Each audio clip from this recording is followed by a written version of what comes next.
The hits just keep coming for Disney as a recent Bombshell report just dropped that exposes that Disney is pricing families out of their theme parks. Hello everybody, welcome. The Wall Street Journal just released an expose on the price gouging practices of Disney that has even Disney management worried that they are headed in the wrong direction.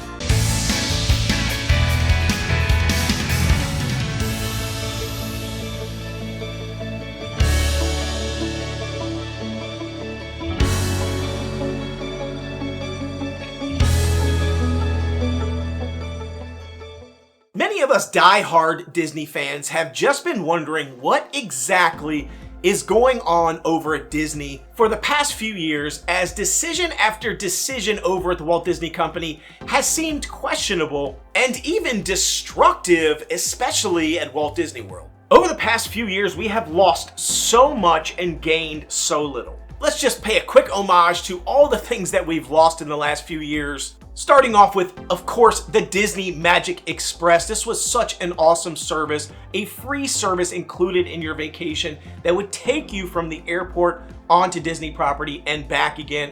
It was such a great perk at Walt Disney World that 1/3 of all guests at Walt Disney World utilized this service. 1/3, that's how popular the Disney Magic Express was, and they got rid of it. You also got package delivery to your room, so if you bought something at the parks or at Disney Springs or some location, they would send it to your room directly so you didn't have to carry it around in the park all day. Daily housekeeping, you no longer get that. Airline check-in at lots of the resorts, being able to do that right at your hotel and not having to check in and do all your bag stuff at the airport. You can do it at the hotels. That's gone. Extra magic hours is probably one of the biggest ones that they've gotten rid of. You get a little bit here in the mornings. Every once in a blue moon, you'll get something else. But those 3-hour extended blocks from, 11 p.m. to 2 a.m. at Magic Kingdom, those are just gone. Free magic bands, now you got to pay $30, $40, $50, $60 each for a magic band. Free Fast Pass service, completely gone. Now you've got the paid options, and now you have the super crazy expensive $400, $500 Lightning Pass. And then they even took away free parking at the hotels. They took that away, and that's one of the things that they actually rolled back to start giving you free parking again, and we'll talk about that in just a second. But that is finally back, but they did take it away for a while. Some other big things that we've lost: Splash Mountain, goodbye Splash Mountain, replaced with Tiana's Bayou, which in itself is a great ride. It just has so many problems with it. It seemed rushed. Don't know what's going on there, but the execution of that ride was horrible. Epcot, so many things that we've lost. The Epcot Central area, all the changes they made there, the Fountain of Nations. Check that video out. I did one on Epcot now versus then, and I think it's easy to see the new stuff and forget about all the things that we had before that we lost. That video will really quickly remind you of how many awesome things that were at Epcot that are now gone, that we've lost. I won't go into detail here, but I'll put the link to Epcot now versus then below. It is such a fun, cool video. It'll give you all the nostalgia, all the feels back from 10, 15 years ago at Epcot. You're gonna wanna watch it, it's awesome. We lost so much there. Now we're losing things like Muppets, which I know a lot of people are outraged about, and of course we're losing Dinosaur over at Animal Kingdom. Now, yes, we are getting some new things in their place, but they're getting rid of things that people really like, and they have so much space to play with. It's just really odd that they're removing attractions and replacing them with things instead of just adding new attractions. But again, these are just some of the things that we've lost. More and more of the decisions over at Walt Disney seem to completely just be almost like purposely trying to figure out ways to remove the magic at Walt Disney World. Many people agree that that feeling that you got 10, 15 years ago at Disney is not at all that feeling that you get today. That feeling 10, 15 years ago, Spectro Magic, anybody? Wishes? Year of a Million Dreams, remember that beauty? What about Tapestry of Dreams Parade? I mean, just the feels that you got from these things. People really agree that nowadays you don't really get that same feeling. If you go to the parks today, it is not the same feeling you got 10, 15 years ago. Now, I will give credit where credit is due. Entering into Main Street USA at Magic Kingdom every time gives me the feels. That feeling is still there. That magic still happens. Love walking into Main Street. It still gives me goosebumps. The second thing is Happily Ever After fireworks in front of Cinderella's castle. Absolutely love it. Still get the feels every single time. In fact, if I'm feeling super down about my trip, or I'm in the Magic Kingdom and I'm starting to feel kind of, a little bit disenchanted with things that are going on, if I stand in front of Cinderella Castle and I watch Happily Ever After, that feeling immediately comes back and I go, this is why I come back to Disney over and over again. Because those two things, Main Street and Happily Ever After, Cinderella Castle, gets me every time. So they still got the magic there. But aside from those two things, not a whole lot else. Now, this recent Wall Street Journal article just dropped, and it is calling out all sorts of things. The article is titled, "Even Disney is Worried About the High Cost of a Disney Vacation.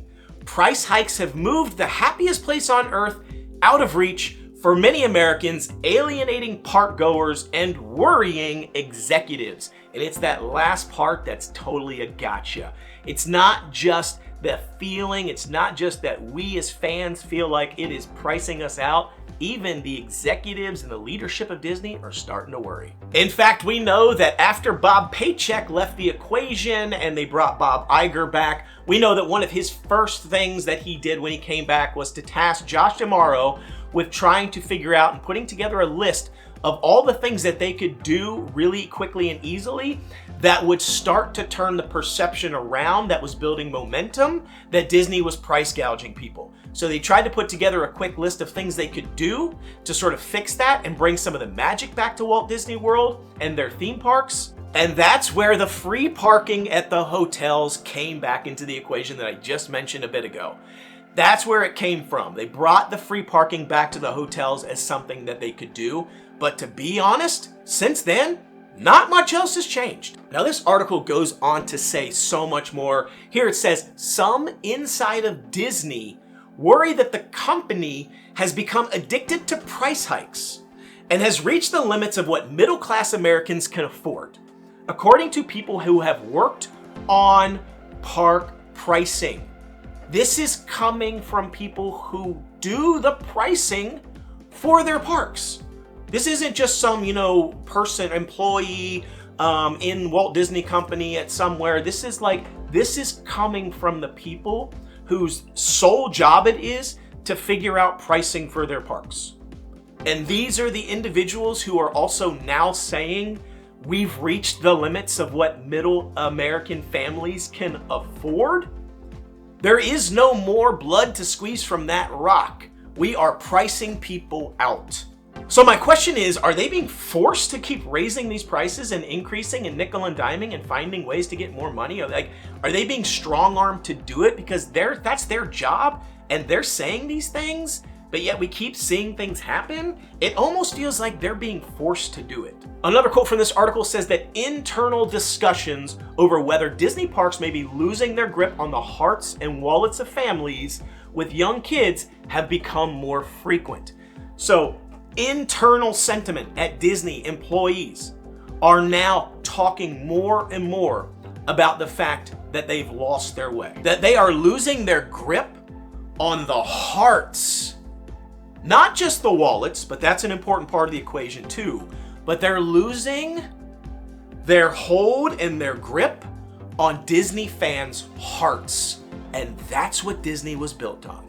Disney was built on hearts, on nostalgia, on feeling and emotion that you get from visiting Walt Disney World. They are losing their grip on that. Forget about the wallet, forget about what your mind says. The heart is the most important thing for Disney, and they are losing sight of that, and they are losing their grip on it. Let's talk about the costs of this. It is absolutely going to blow your mind. The Wall Street Journal reports that they found that for a two-parent family with two young kids, so a family of four, a typical 4-day long weekend, basically, visit to Walt Disney World, including a stay at a value-priced Disney-owned hotel, cost $4,266 in 2024. That is a ton of money for a 4-day vacation in a value resort. I didn't say moderate resort. I definitely didn't say deluxe resort. So we're talking an all-star, music, sports, movies, maybe even a Disney Art of Animation, like lowest cost resort. And that price does not include food or transportation.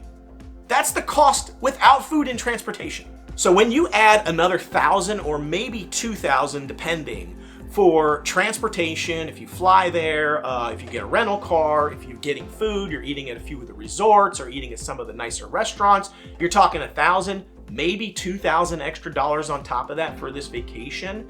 That brings it to $1,566 per day for a Disney vacation, which breaks down further to $391 per person per day.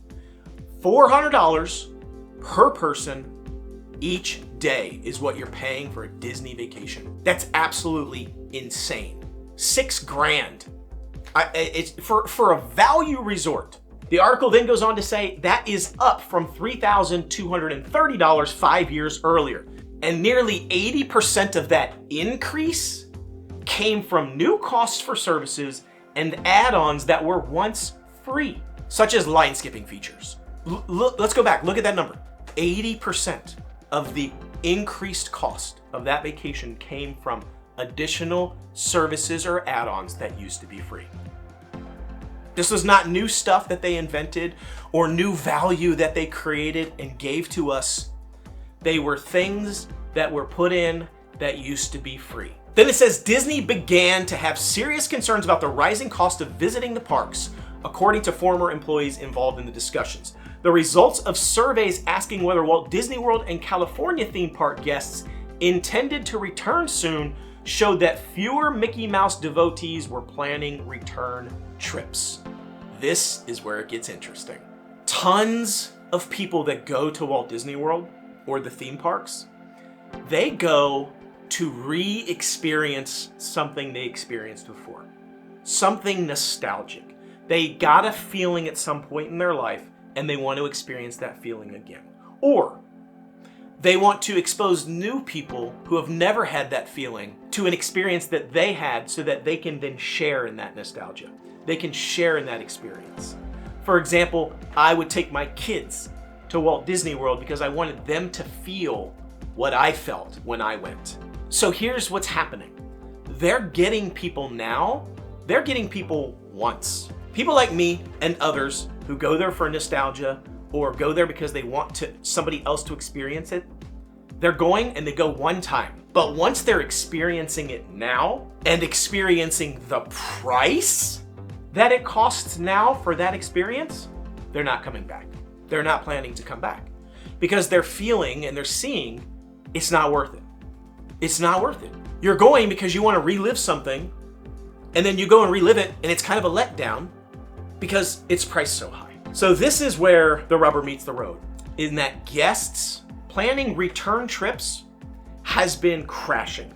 It has been sharply decreasing for a while now. The article goes on to reveal that by the summer of 2024, Disney began warning investors that attendance was softening. A recent Harris poll for the Journal revealed that 74% of the respondents felt that visits to amusement parks like Disney World and Disney resorts have become financially out of reach for them.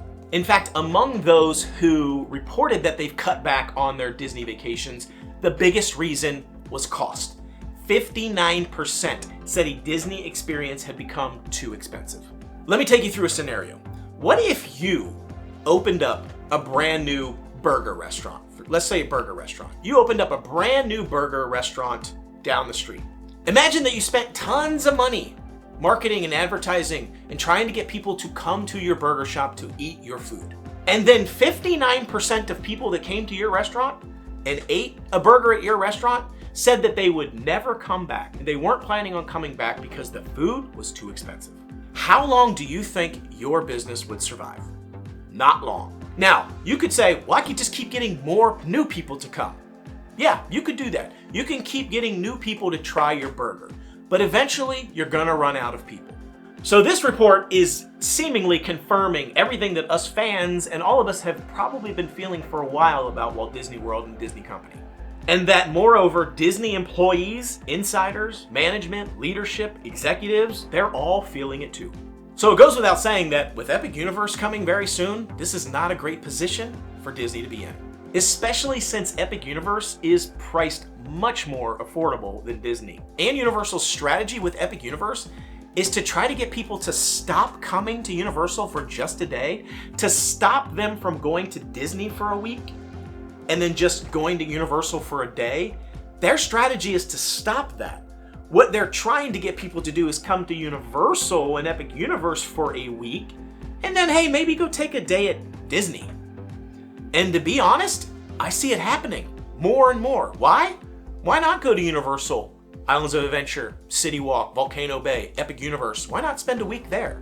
And then just do one day over at Magic Kingdom. We just said that Magic Kingdom's where the experience is, right? That's where the nostalgia is. Walking into Main Street, Happily Ever After fireworks, Cinderella Castle, all that feeling you get. Just go to Magic Kingdom for a day. You'll get all that feeling for a day. Then you spend the rest of your time at Universal. So that's all I've got. I really just wanted to break down this article. I want to talk a little bit about what a lot of people are feeling about Disney. This is really a bombshell report that's dropped. It's things that we've been saying and feeling for a long time, and this report is really just confirming it from all of their sources, all of their research that they've done, all of the people that they've spoken to. It's really, Wall Street Journal, it's a reputable source. I don't know, what do you think? I'm curious to hear what your thoughts are. Are you feeling the burn too? Are you starting to get really frustrated? Is it hard for you to get back to Disney because it just costs so much? And more importantly, are you excited for Universal Epic Universe? I am. I gotta say, I might end up spending more time over at Epic Universe than I do at Disney. We'll see. Anyhow, let me know what you think in the comments. Love to hear from you. Be sure to like, subscribe, share, and of course, until I see you next time, the Noble Way is the easy way. Bye-bye, everybody.